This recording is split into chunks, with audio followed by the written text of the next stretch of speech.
Depan. Kacau lah. Okey. Setiap kali aku berada di bulan lain, aku sering diabaikan oleh mereka. Sedangkan aku sentiasa berada di sekeliling mereka. Saban hari, aku setia menunggu untuk dibaca dan difahami. Mereka asyik dalam mencari rezeki di dunia. Tetapi mereka sering terlupa ada rezeki untuk hati yang sedang menunggu. Aku tidak pernah menjauh. Merekalah yang perlahan-lahan melangkah pergi.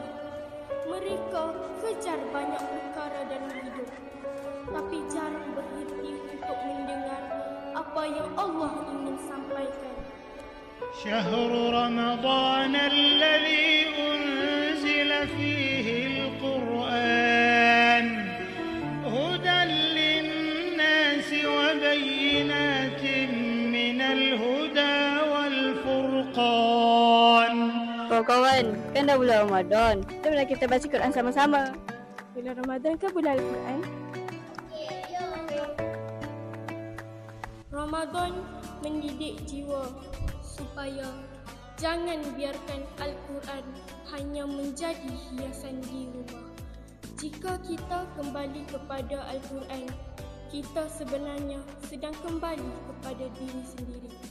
Hayati Ramadan bersama Al-Quran.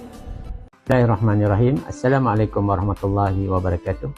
Terima kasih kepada TV PSS SP Sungai Aceh kerana sudi untuk temu ramah saya.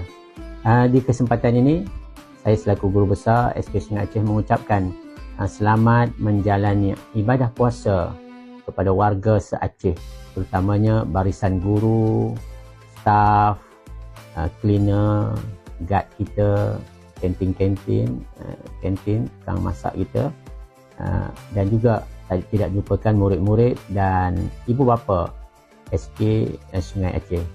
Sekali lagi saya ucapkan selamat menjalani ibadah puasa. Semoga ibadah puasa kita pada tahun ini akan diredai, diberkati dan diterima oleh Allah Subhanahu Wa Taala. Sekian, wabillahi taufiq wal hidayah. Assalamualaikum warahmatullahi wabarakatuh.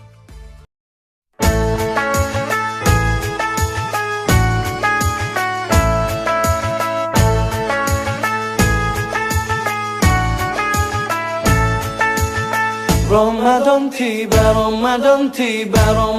تيبا مرحبا يا رمضان مرحبا يا